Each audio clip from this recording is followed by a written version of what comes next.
Assalamualaikum warahmatullahi wabarakatuh. Selamat pagi teman-teman. Ya, kami dari kelompok 6 ya. Saya Dadang Saputra ingin menerangkan tentang modul 2 kegiatan belajar 3, yaitu perbedaan individu anak usia sekolah dasar. Ya. Nah, di sini poin yang A itu perbedaan pada perkembangan fisik. Pada usia 10 tahun, anak-anak perempuan rata-rata lebih tinggi dan lebih berat daripada anak laki-laki.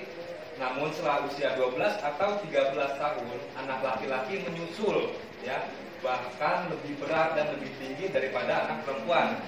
Nah, menurut para ahli, yaitu Tanner 1973 ya, halaman 35, pertumbuhan rata-rata anak usia 7 tahun tidak jauh berbeda dengan anak usia 9 tahun. Nah, rata-rata pertumbuhan tersebut juga sangat berbeda antara ras atau suku bangsa di berbagai negara. Nah, untuk di sini ya, kalau misalnya, nah, untuk di bawah 10 tahun, anak-anak yang perempuan lebih tinggi dibanding anak yang laki-laki. Nah, setelah ibarat udah SD kelas 6 atau SMP, nah itu cenderung anak laki-laki lebih tinggi pertumbuhannya, lebih cepat perempuan gitu ya. Dan biasanya pubernya itu memang lebih dulu perempuan. Lanjut slide berikutnya, ada berbagai penelitian yang menunjukkan bahwa kondisi tertentu membuat adanya perbedaan pada masing-masing anak. Oke, anak laki-laki suka melakukan olahraga fisik, ya, yang mengandung resiko kecelakaan. Nah, biasanya ya seperti olahraga, basket, ya lari-lari dan sebagainya. Nah, memang cenderung lebih aktif ya anak laki-laki. Selain penemuan tersebut, itu Spencer 1960 mendeteksi bahwa pada anak usia 7-12 tahun yang aktif secara fisik akan mudah meningkatkan kemampuan motorik, yaitu kemampuan gerak, otot, dan kelincahan dan lain-lain. Lanjut, nah pada tabel kita sama-sama saksikan tabel 21 perkembangan motorik pada anak laki-laki dan perempuan. Oke, nah pada usia 1 tahun dalam gerakan anak perempuan lebih superior dan teliti. Nah, superior dan teliti itu lebih ya tersusun gitu ya. Sedangkan pada anak laki-laki lebih superior dalam kekuatan dan beberapa tindakannya kurang kompleks. Jadi ya lebih aktif gitu ya gerak-geriknya. Yang kedua, keseimbangan dengan berdiri satu kaki tanpa memperhatikan kemungkinannya. Ya, usia 3 tahun memiliki kekuatan menggenggam secara ajak dengan tekanan 6 kg ya. Jadi dia mengangkat beban 6 kg pada usia 3 tahun itu sudah mampu. Gitu ya. Biasanya tidak mampu gitu ya, lepas lagi gitu. Oke, lanjut pada usia 4 tahun, itu anak perempuan dapat melompat setinggi 21 cm ya. Sedangkan anak laki-laki dapat sampai 10 inci. Pada usia 5 tahun, anak laki-laki dapat melompat setinggi 150 cm, sedangkan anak perempuan melompat setinggi 135 cm. Nah, dapat disimpulkan bahwa yang diambil dari hasil studi di atas, bahwa apabila siswa laki-laki dan perempuan di kelas 3, 4, dan 5 SD diberi pendidikan jasmani yang sama, maka pada beberapa hal anak perempuan akan berhasil lebih baik daripada anak laki-laki. Beberapa hal tersebut adalah bisa berjalan cepat dan meloncat jauh. Ya. Slide selanjutnya, perbedaan pada perkembangan intelektual. Seorang anak pada umumnya memasuki jenjang pendidikan SD pada usia 6 tahun, di mana diperkirakan sudah siap menerima pelajaran dan dapat mengalami kemajuan belajar secara teratur dalam tugas sekolah. Walaupun demikian, ada siswa yang pada usia tersebut belum mampu mengikuti pelajaran yang diberikan secara teratur, dan kadang-kadang ketidakmampuan siswa yang keluar dalam bentuk tidak bisa mengerjakan tugas sekolah. Nah ini, jadi guru itu menganggap siswa tersebut malas, padahal belum tentu ya. Ada beberapa faktor, bisa dari murid tersebut masih belum mengerti gitu ya. Jadi banyak yang ngejudge bahwasanya rata-rata guru itu, oh kamu belum mengerjain, kamu malas gitu. Jadi itu belum tentu. Jadi alangkah lebih baiknya kita tanyakan dulu. Ya, sudah paham? Coba ada yang, apabila yang belum paham, angkat tangannya, biar ibu bantu, biar bapak bantu gitu ya. Lanjut, menurut Piaget, anak-anak dapat berpikir logis tentang suatu hal. Walaupun demikian, kadar dan cara anak untuk berpikir logis terhadap sesuatu akan ada perbedaan. Perbedaan yang disebut disebabkan juga oleh berbagai faktor. seorang guru yang mengajar di kelas 1 SD dengan hanya ceramah atau verbal dalam menerapkan konsep pertambahan pada matematika tidak akan membuat siswa berkembang secara maksimal. Dan beda halnya dengan jika guru tersebut menggunakan berbagai benda konkret sebagai media untuk menyampaikan materi. Jadi contoh, kalau untuk kelas 1 SD hanya menggunakan metode ceramah, itu tidak kurang ya, kurang untuk anak-anak menangkapnya kurang ya. Daya tangkapnya kurang, jadi belum ada gambaran. Harus diberi sebuah media, sebuah alat. Jadi supaya, pakai misal contoh stik es krim, ya 1 tambah 1 jadi 2, ya 3 tambah 4 jadi 7, dan sebagainya. Oke, untuk slide seterusnya dilanjutkan oleh teman saya, Bapak Temi. Waktu dan tempatnya dipersilakan. Oke, poin C, perbedaan pada perkembangan moral.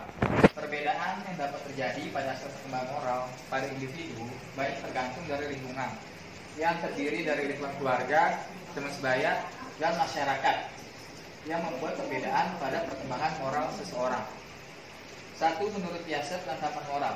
Tahap pertama, hambatan moralitas juga disebut heteronomous morality, bercirikan kekakuan penyesuaian yang sederhana.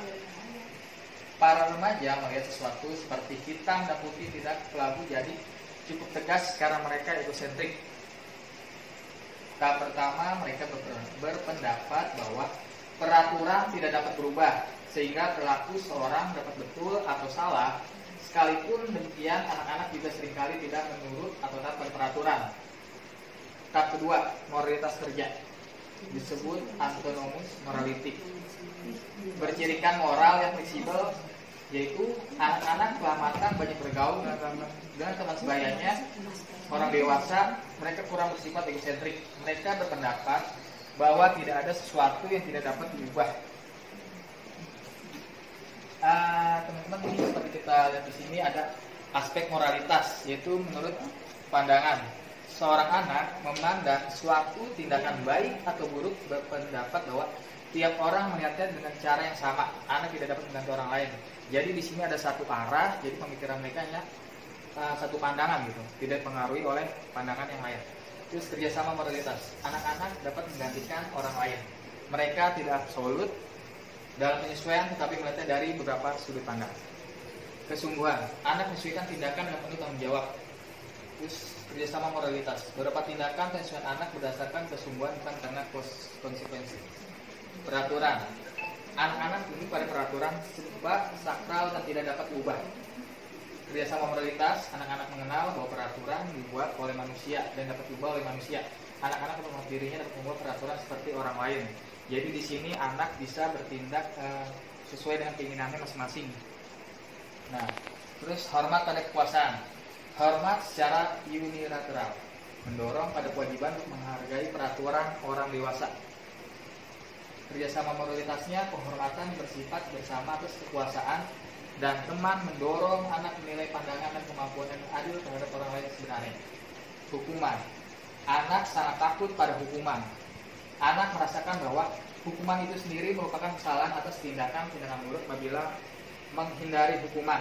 Nah, di sini jadi ada aturan yang terikat untuk anak-anak karena memang ada hukumannya kalau jika mereka melanggar tidak sesuai dengan aturan yang ada. Terus untuk kerjasama moralitas, anak lebih bersifat lunak terhadap hukuman yang dikompensasikan dengan pengorbanan dan pertolongan. Tindakan yang salah harus diadakan perubahan. Untuk keadilan, anak dibingungkan oleh hukum moral dengan hukuman fisik. Apabila terjadi kecelakaan atau kesialan yang disebabkan oleh tindakan yang salah, adalah hukuman dari Tuhan atau kekuatan supernatural lain. Untuk kerjasama moralitas, anak-anak tidak bingung adanya tidak berhubungan yang wajar dengan hukuman yang adil. Nah, di sini ada tabel 23, itu perbedaan perkembangan moral pada anak. Tahapan yang pertama yaitu perkiraan usia 4-6 tahun perkembangan. Anak berpendapat bahwa pandangan dia hanya satu-satunya kemungkinan. Jadi di sini pandangan anak masih suka bermain gitu karena pada usia 4 atau 6 tahun pada usia balita. Nah, perkiraan usia 6 atau 8 tahun anak sadar bahwa orang lain menginterpretasikan suatu situasi dengan cara berbeda dengan interpretasi mereka sendiri. Usia 8-10 tahun, anak mempunyai kepedulian bertolak belakang menyadari bahwa orang lain mempunyai pandangan berbeda dan orang lain peduli bahwa dia memiliki pandangan tertentu. Jadi di sini anak sudah paham dengan pandangan dari sudut orang lain, dari orang-orang sekitarnya. 10-12 tahun, anak dapat membayangkan bahwa perspektif orang ketiga perlu diperhitungkan.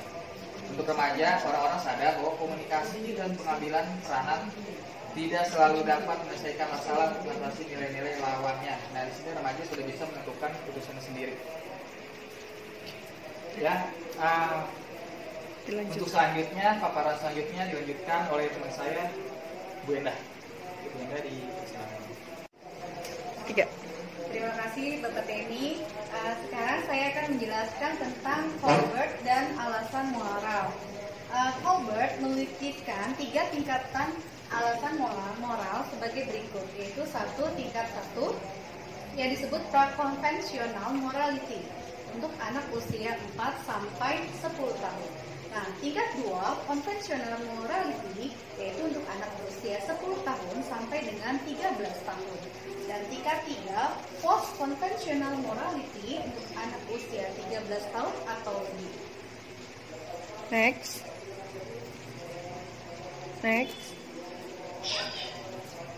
Selanjutnya tentang perbedaan kemampuan. Setiap anak usia SD mempunyai kemampuan berbeda-beda. Kemampuan di sini dapat diartikan sebagai kemampuan berkomunikasi, bersosialisasi, dan kemampuan kognitif. Nah, kemampuan bersosialisasi pada seorang anak pun berbeda-beda.